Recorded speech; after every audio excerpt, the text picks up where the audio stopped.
Hello friends, bio S agro forestry academy के इस educational YouTube channel में आप सभी का स्वागत है। अगर आप हमारे चैनल पर नए हैं तो प्लीज़ सब्सक्राइब कर लीजिए ताकि आपको आगे आने वाले सारे इंपॉर्टेंट लेक्चर्स मिलते रहें। आज हम क्रॉप न्यूट्रिशन का एक बहुत ही फंडामेंटल और इम्पॉर्टेंट चैप्टर शुरू करने जा रहे हैं, मैन्योर्स एंड फर्टिलाइजर्स। ये एक ऐसा टॉपिक है जिससे हर एग्रीकल्चर कॉम्पिटिटिव एग्जाम में क्वेश्चन ज़रूर आते हैं। हम समझेंगे कि ये दोनों क्या हैं और इनमें क्या फ़र्क है। तो चलिए इस डिस्कशन को एक बेसिक सवाल से शुरू करते हैं। एक तरफ है मिट्टी की सेहत को सुधारना, यानी सॉइल हेल्थ को इम्प्रूव करना, और दूसरी तरफ है सिर्फ पौधे को पोषण देना, यानी प्लांट को फीड करना। इन दोनों अप्रोचेस में क्या अंतर है? यही सवाल मैन्योर्स और फर्टिलाइजर्स के बीच के सबसे बड़े फर्क की नींव है। इस लेक्चर में हम इसी कॉन्सेप्ट को डिटेल में समझेंगे।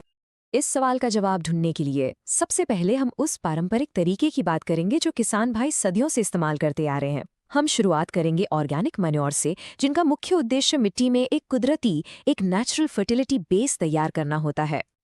तो ये ऑर्गेनिक मैन्योर्स आखिर हैं क्या? आइए इसकी डेफिनेशन समझते हैं। ऑर्गेनिक मैन्योर्स, जिन्हें हम जैविक खाद भी कहते हैं, ये पौधों और जानवरों के वेस्ट मटेरियल्स होते हैं जिनका इस्तेमाल पौधों को न्यूट्रिएंट्स देने के लिए किया जाता है। इसमें सबसे इंपॉर्टेंट शब्द है डीकम्पोजिशन, यानी सड़ना गलना। ये मैन्योर्स मिट्टी में धीरे धीरे डीकम्पोज होते हैं, जिसकी वजह से इनके न्यूट्रिएंट्स भी धीरे धीरे रिलीज होते हैं और मिट्टी पर इनका असर लंबे समय तक बना रहता है। आप देखिए, ऑर्गेनिक मैन्योर्स को हम दो मुख्य कैटेगरीज में बांट सकते हैं। पहली कैटेगरी है बल्की ऑर्गेनिक मैन्योर्स। जैसा कि नाम से ही साफ है, इनमें न्यूट्रिएंट का परसेंटेज यानी पोषक तत्वों की मात्रा कम होती है, इसलिए इनको खेत में ज़्यादा क्वांटिटी में, लार्ज क्वांटिटीज़ में डालना पड़ता है। इसके एग्जाम्पल्स हैं FYM यानी फार्म यार्ड मैन्योर और कंपोस्ट। दूसरी कैटेगरी है कॉन्सेंट्रेटेड ऑर्गेनिक मैन्योर्स। इनमें न्यूट्रिएंट का परसेंटेज काफ़ी हाई होता है, इसलिए इनको कम मात्रा में, स्मॉल क्वांटिटीज़ में अप्लाई किया जाता है, जैसे कि ऑयल केक्स यानी खलियाँ और ब्लड मील। चलिए पहले बल्की मैन्योर्स को डिटेल में देखते हैं। इनका काम सिर्फ एक सीजन की फसल को पोषण देना नहीं है, बल्कि इनकी असली ताकत मिट्टी की पूरी संरचना, सॉइल के इकोसिस्टम को सालों साल तक बेहतर बनाने में है। और इनके फायदे बहुत सारे हैं। सबसे पहला तो ये पौधों को प्राइमरी न्यूट्रिएंट्स के साथ साथ माइक्रो न्यूट्रिएंट्स यानी सूक्ष्म पोषक तत्व भी देते हैं। लेकिन इससे भी इम्पोर्टेंट काम ये करते हैं मिट्टी की भौतिक दशा सुधारने का। ये सॉइल स्ट्रक्चर को इम्प्रूव करते हैं, जिससे मिट्टी में हवा का संचार बेहतर होता है और मिट्टी की पानी रोकने की क्षमता यानी वाटर होल्डिंग कैपेसिटी बढ़ जाती है। ये मिट्टी में पहले से मौजूद न्यूट्रिएंट्स को भी पौधों के लिए अवेलेबल फॉर्म में लाते हैं। और हाँ, ये कुछ हद तक मिट्टी से पैदा होने वाले कीड़ों और बीमारियों को कंट्रोल करने में भी मदद करते हैं। तो आप इस बात को ऐसे इमेजिन कीजिए, एक मजबूत फसल की नींव क्या है? उसकी नींव है एक स्वस्थ, जीवंत और पोषक तत्वों से भरपूर मिट्टी। जब तक मिट्टी ही सेहतमंद नहीं होगी, तब तक उस पर उगाने वाली फसल कभी भी अच्छी पैदावार नहीं दे सकती। अब बल्की मैन्योर का सबसे कॉमन एग्जाम्पल है फार्म यार्ड मैन्योर, जिसे हम आम भाषा में गोबर की खाद कहते हैं। इसकी डेफिनेशन को ध्यान से समझिएगा। ये फार्म एनिमल्स के गोबर और यूरिन का एक डीकम्पोज्ड मिक्सचर होता है। इसके साथ ही इसमें उनके नीचे बिछाया गया लिटर, जैसे ख्याली या सूखी घास, और उनका बचा हुआ चारा यानी लेफ्ट ओवर फॉडर भी मिला होता है। इन सब चीज़ों को आपस में सड़ने गलने दिया जाता है, तब जाकर अच्छा FYM तैयार होता है। एक बहुत इंपॉर्टेंट पॉइंट है FYM के बारे में, जो एग्जाम्स में अक्सर पूछा जाता है, वो है इसकी स्लो रिलीज नेचर। जब हम FYM खेत में डालते हैं तो उसके सारे न्यूट्रिएंट्स पहली फसल को एक साथ नहीं मिलते। पहली फसल को नाइट्रोजन का सिर्फ 30% ही मिल पाता है। हाँ, फॉस्फोरस का लगभग 65% और पोटेशियम का 70% मिल जाता है। इसका मतलब बचा हुआ न्यूट्रिएंट मिट्टी में ही रहता है और आगे आने वाली फसलों को धीरे धीरे मिलता रहता है। ये सॉइल फर्टिलिटी का एक लॉन्ग टर्म इन्वेस्टमेंट है। अब एक और बहुत ही इंटरेस्टिंग टेक्निक है जिसे कहते हैं ग्रीन मैन्योरिंग यानी हरी खाद। इसमें हम खाद को बाहर से नहीं लाते, बल्कि खेत में ही उगाते हैं। इस प्रैक्टिस में किसान एक खास तरह की फसल, अक्सर दलहनी फसल, को खेत में उगाता है और उसमें फूल आने से पहले ही उस पूरी हरी फसल को खेत में जोतकर मिट्टी में मिला देता है। अब सवाल उठता है कि ऐसा क्यों करते हैं? इसके कई फायदे हैं। सबसे पहला, इससे मिट्टी में ऑर्गेनिक मैटर की मात्रा एकदम से बढ़ जाती है।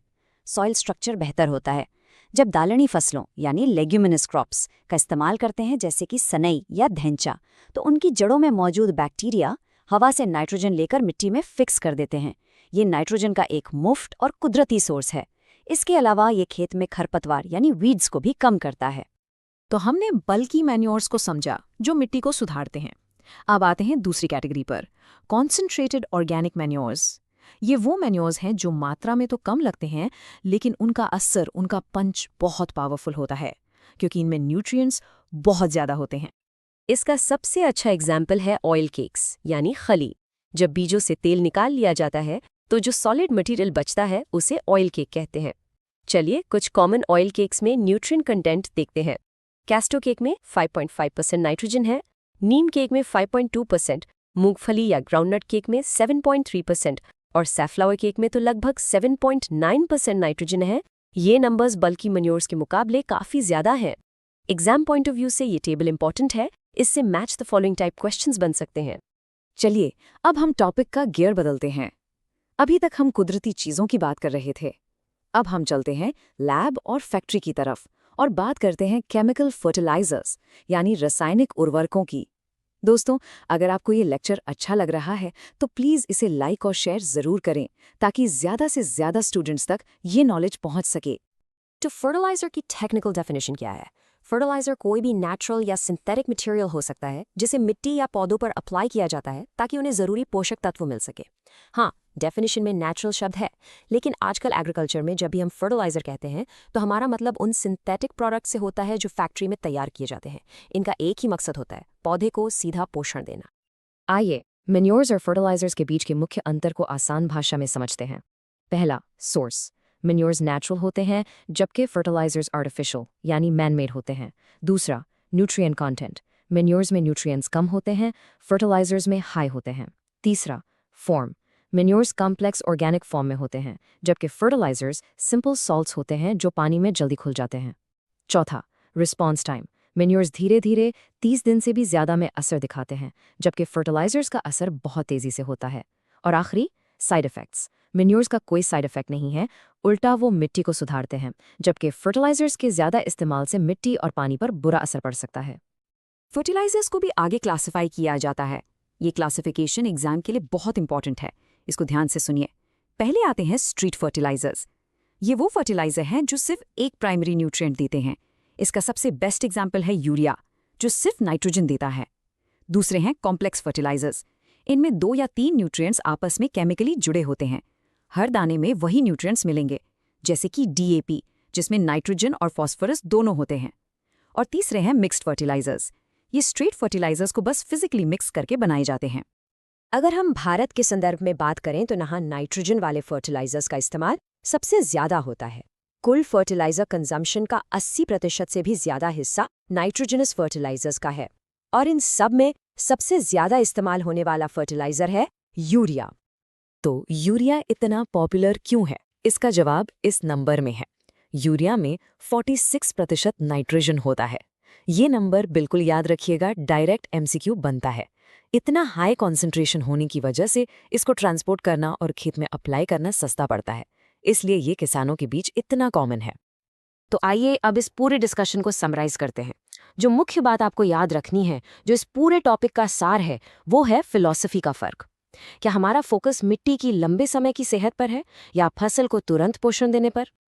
ये बात इस कोट में बिल्कुल साफ हो जाती है। ऑर्गेनिक मैन्योर्स हाँ धीरे धीरे काम करते हैं, लेकिन वो मिट्टी में न्यूट्रिएंट्स का एक बैंक बना देते हैं जो फसलों को लंबे समय तक पोषण देता रहता है। ये भविष्य के लिए मिट्टी की उर्वरता को बनाते हैं। और यहीं से हमारे लिए आखिरी और सबसे इम्पॉर्टेंट सवाल निकलता है, जिसका कॉन्सेप्ट इंटीग्रेटेड न्यूट्रिएंट मैनेजमेंट यानी INM कहलाता है। सवाल ये है कि हम आने वाले समय में खेती को सस्टेनेबल कैसे बनाएं?